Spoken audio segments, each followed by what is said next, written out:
Hello, everybody, and welcome once again to another Idiot's Guide. Today, we're going to be going over Conjurer.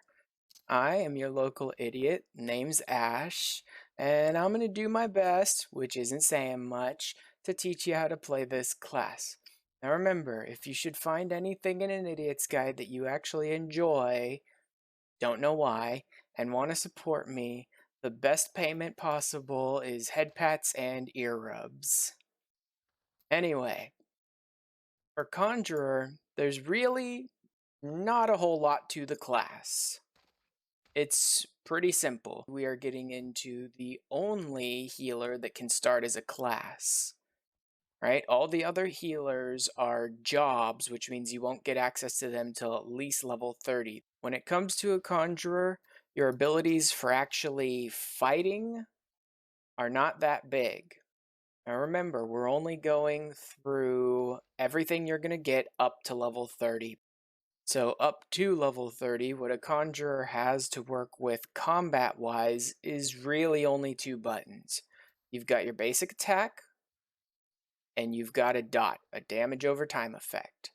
And so what you're going to do when you're fighting isn't too difficult at all. You're literally just going to slap your dot on the enemy, and then keep casting your damage ability. Now, I'm using Stone 2, of course. You start off with Stone 1, but as you level up, it'll automatically level up on its own. The only thing you need to keep track of is your dot. If it seems like the enemy's actually going to be able to survive for another 15 or so seconds, then go ahead and slap the dot on them again to help burn down their health a bit. That is really all there is to attacking as a Conjurer. But you're not a DPS class, you're a healer. And so most of your kit is going to be built around healing your allies. Now, obviously, I don't need a striking dummy to show off this. I can't really do it on anyone else because I don't have anyone else around, but I can do it on myself. Your basic first heal ability that you're going to get is a cure. Not too hard. If someone's health gets low, go ahead and cure them. There is one thing that we need to go over as a healer, and that is the second someone in your party starts losing a couple of health does not mean you need to heal right away. Because your job as a healer isn't actually to heal your party. Your job as a healer is to help end any dangers to your party.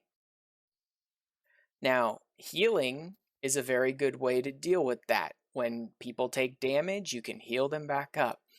But just as much as healing is important to a healer, so is combat. Right? Your party does not need you to heal them at 99% health. That's not necessary.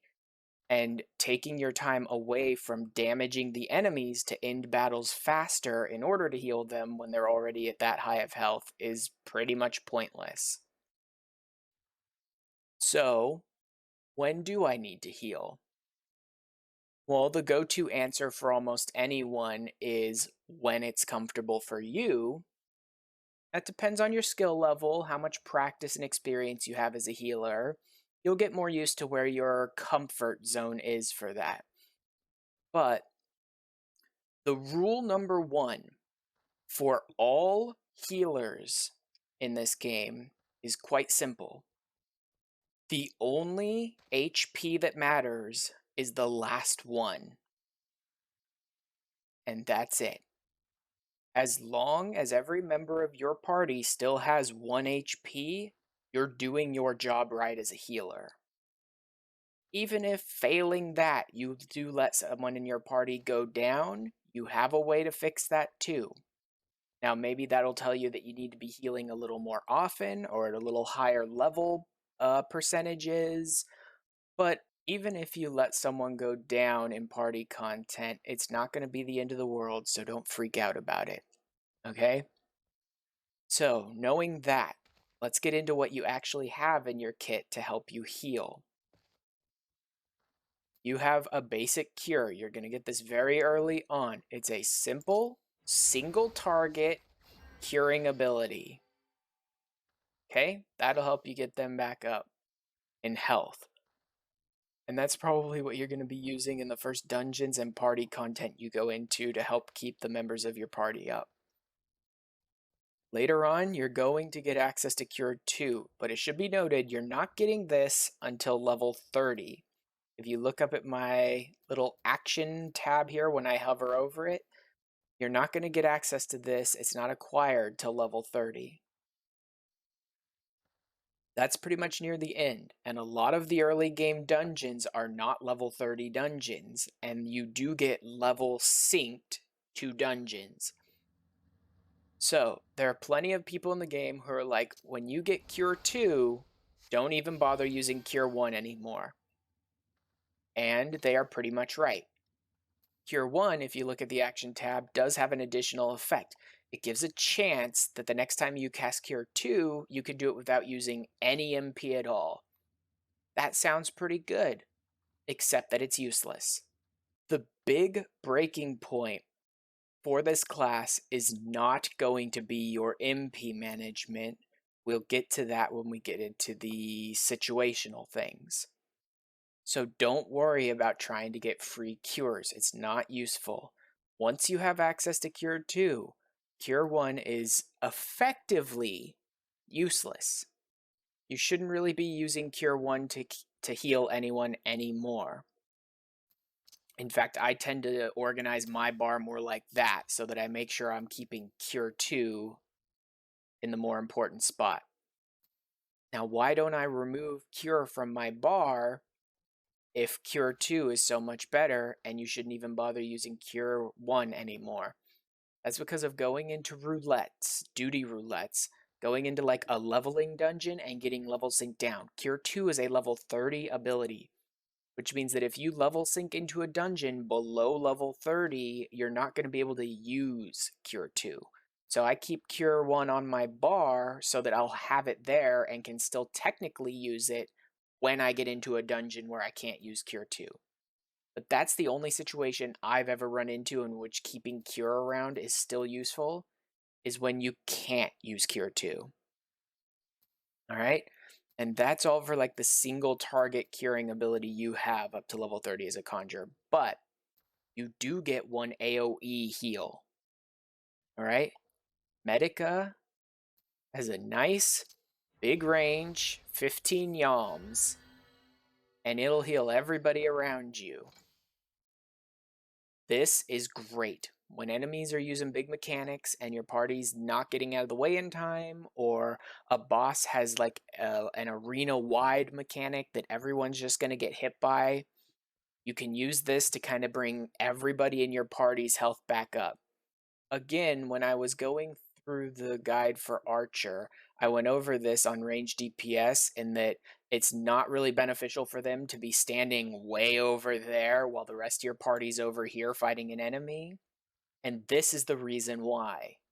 When your entire party ends up taking damage and you need to use Medica to heal up the party, right? Hopefully the ranged DPS or the caster DPS characters aren't standing a mile away from all of you, not getting any of those effects. It'll make your job more difficult, but it's also not a good idea to start getting angry at them when they do that. Just keep trying to do your job to the best of your ability. If they are doing something like that and they don't seem to want any tips or pointers, then just let them be them. Try to heal them if you can, but I'm of the mindset that if someone is not willing to accept tips or pointers and they're not willing to work in a way that's beneficial to the entire team, and it's become more difficult for me to try and keep them healed as well as keeping the rest of our party healed, then I just prioritize the rest of the party, right? If someone's standing miles away and you've tried everything you can to get them to understand why that's not helpful to the party, and they're one of those you don't pay my sub type people, right? And they're just making everything more difficult, I just prioritize getting the rest of the party covered as a healer. If I can heal them at the same time, then I'll do it. If trying to keep the party and whoever's standing miles away up at the same time becomes too stretching for me as a healer, then I just focus on the party, and if the person who isn't a very good team player ends up dying, then they die, and maybe if I have a chance to, I'll go ahead and res them, and hopefully then they'll be standing closer to the enemy and they won't run away. Right? If you've done everything you can and they're not interested in being a team player, then you do what you can to keep them up, and if they go down, they go down. They are probably the same type of person that will blame you the second they go down, but that's on them. You just need to focus on keeping your party going as a healer.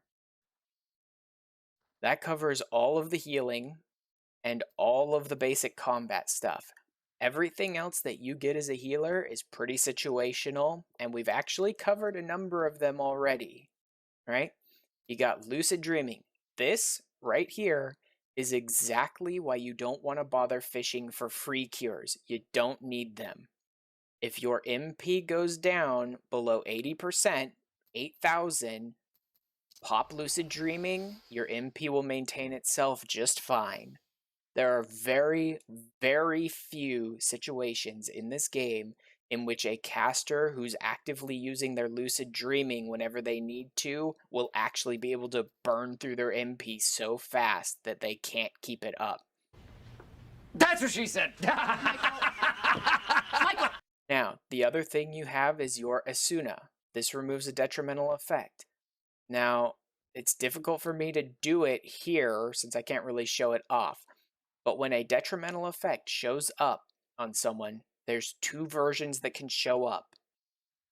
Both of them are going to look kind of like these. You see these beneficial effects over here? These positive effects all have this flat bottom and an arrow pointing up. A detrimental effect, a debuff, will have a flat top and an arrow pointing down. They'll generally be red in color as well. If all you see is the red arrow pointing down, there's no reason for you to use Asuna. You can't do anything about it.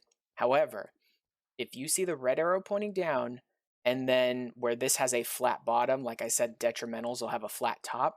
If at the top there is a white or like bluish bar across the top of the debuff, that means you can actually Asuna that debuff off of people. Now, figuring out which debuffs are worth doing that for are kind of up to you. If a debuff is something that's going to really hinder them in the fight going forward, and the debuff is going to last a while, I'll usually try to Asuna that off of them. If a debuff is not something that's really going to hinder them in the course of this fight, and it doesn't seem like a big problem, or if it's a very short debuff.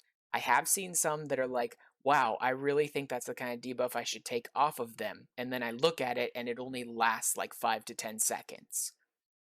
Right? If it's something that doesn't seem like it's going to hinder them in the fight, or it's a very short debuff, oftentimes it's better to just not use Asuna. And then there's Repose. This is like what a lot of casters have, in that they have the ability to put enemies to sleep. This is not as useful as some of the other sleep abilities that other casters get. The problem here is that Repose is a single target.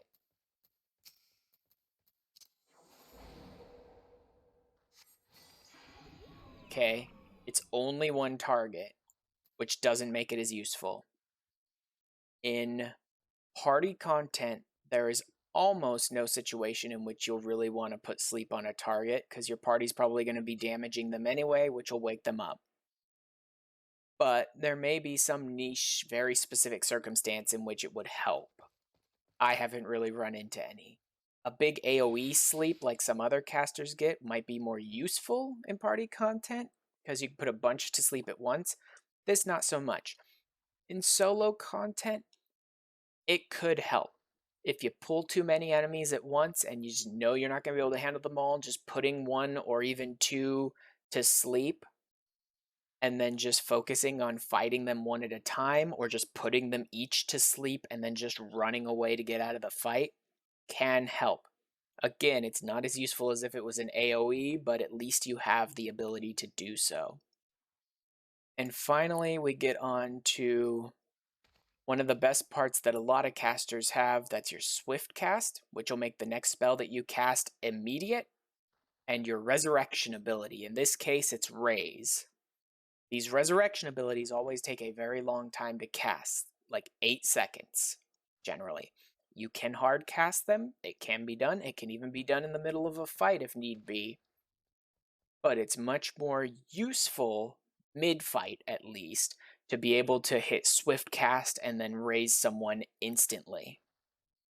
Alright, and this is the reason why, even if you're trying to feel out where your comfort zone for healing your party is, and you accidentally let one of them go down in a fight, it's still not the end of the world. You have a resurrection ability. Just, if you need that party member right away, like that's your tank, you can do a swift cast raise on them and get them back up and in the fight. Just make sure you heal them up once they're up, because they don't come back at 100% health. Now, anyone who does get resurrected, rather than respawning earlier in the dungeon and then getting back to the group, is going to come back with a debuff, which reduces the amount of damage they can do to enemies. It's 25% the first time and 50% the second time, if you let it stack. Don't let yourself be overwhelmed by healer anxiety. Try not to freak out too much, and always remember that if you let someone get hurt, or even let someone get taken down in a fight, it's not the end of the world, and there are plenty of ways for you to recover. That is basically everything that you need to know in order to be a healer, any healer for that matter, but in this particular case, a conjurer. Do your best not to worry too much about things. Healer anxiety is a thing, and I know it doesn't just go away because I tell you not to feel it, but try not to worry too much. Alright? You've got plenty of stuff in your kit to keep your party going, and letting someone fall is not going to be the end of the world. Just do your best to keep everyone up, keep everyone healed, keep the party fighting, while also making sure you're fighting too as much as you can to try and get through those enemies before they can deal damage to your allies. Anyway, that's all you really need to know for now, and I will see you guys later.